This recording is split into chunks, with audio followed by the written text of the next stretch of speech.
If the truth be told, we were being totally honest. Most of us don't like waiting. Particularly if we're waiting for something to change or something to get better. Waiting can be a very frustrating experience. But the worst kind of waiting of all is waiting on God. When God forces you to wait for things to get better in your life, for things to improve, to change, to reverse, and nothing is happening. And yet, over and over again in the Bible, we're told to wait on the Lord. The most difficult place for you to be in life is in God's waiting room. In God's waiting room. Some of you are in God's waiting room right now. What is God's waiting room? When you're in a hurry for something to happen and God isn't. That's God's waiting room. Some of you are in a hurry to graduate. Some of you are in a hurry to get married. Some of you are in a hurry to start a family. Some of you are in a hurry to launch a new business, to close a big deal. Some of you are in a hurry for a big goal, a big dream, a big accomplishment. Some of you are in a hurry for all kinds of different things, and God isn't. And one reason we get in a hurry is we think we're falling behind. Our friend is getting married. Our coworker got promoted. The neighbors moved into a new house. We got to make things happen. We're being left out. Well, here's the key. What has your name on it will not go to anyone else. We don't like to trust somebody else's timing. Why? Because we lose control. And so we'd rather than trust God, because trusting God means, my goodness, I actually have to trust God. We'd rather go, listen, I like the plan and purpose you have for my life, but can we do it my way? And here's the funny thing. Now that I'm a parent, I recognize in my children that they don't like it to wait on my timing. They don't like to wait. They don't like to chill and be patient. But the thing is, if they would just trust my timing, they would recognize it's for their good. It's for them to be blessed and prosperous. And so you can live life frustrated, anxious, stressed out, angry, or you can rest and go, God, I have to trust in your timing. Another thing you have to learn in life is that a delay is not a denial. There's a big difference between no and not yet. Now, immature children don't know the difference. You tell a kid, not yet, they start crying and having a hissy fit because they think it means no.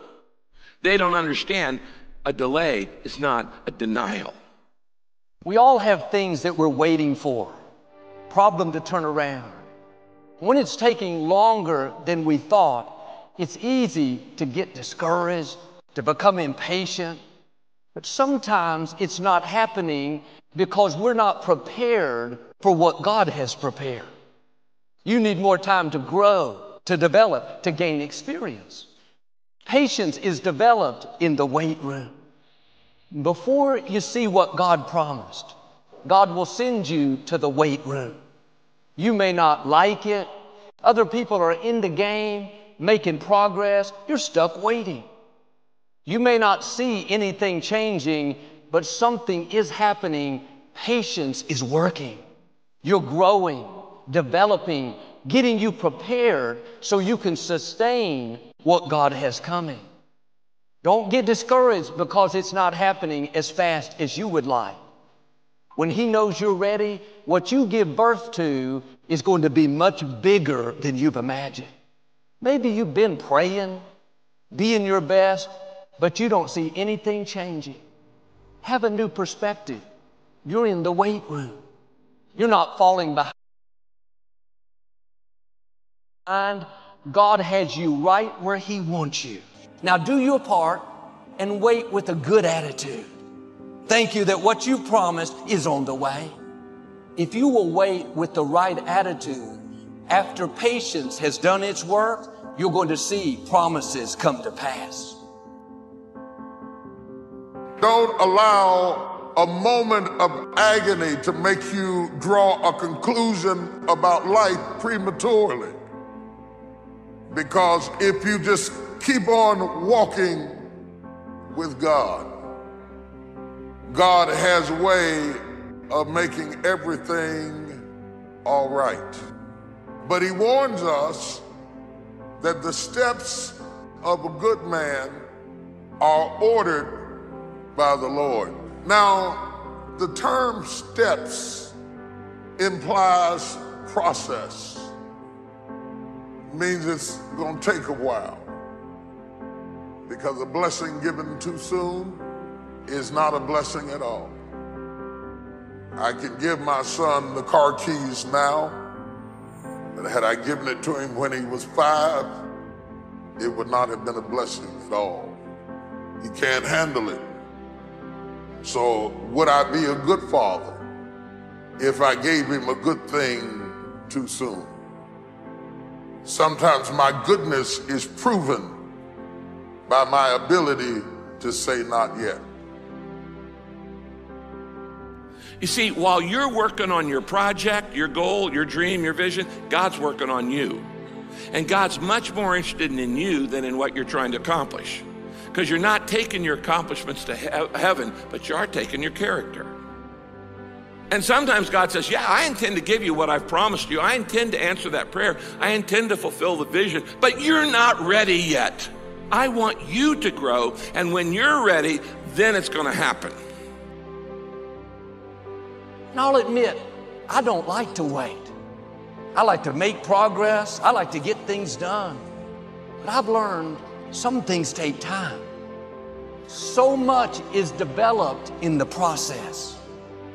When you're doing the right thing, but nothing's changing, remember, something is happening. You're growing. You may not like it, but you can't bypass the process. David said, God, my times are in your hands. I not only trust your ways, but I trust your timing. When I'm ready, when I can handle it, you will take me to new levels of my destiny. Something may have your name on it. You know God has put it in your heart. But if it happens too soon, the blessing will become a burden. Sometimes God proves His love to us by what He's not letting us have. We just have to spend more time in the weight room, growing, learning to trust God, learning to keep a good attitude when things aren't going our way. The sooner we pass these tests, the sooner God will release what belongs to us. You can never lose faith. When you don't see no way how, you have to buckle down and keep believing. God is always coming. The moment you ask God for something, He boxes it up and He ships it to you. It's going to come. He just don't tell you when. But He don't tell you when the package is going to arrive. So here's the deal. He wants you to stay in faith to receive the package, because He only delivers to Faith Street. That's how it works, man. Let me tell y'all something. Being successful is not a magic trick. You just have to learn the principles of success. I am telling you, your education ain't got nothing to do with it. Now, when you gonna ask Him for it, and are you gonna wait for it to happen? Or are you gonna lose faith? Well, I guess it wasn't the Lord's will. How you know what God's will is? It all happens at an appointed time, but you have to stay in faith for the appointed time to happen for you.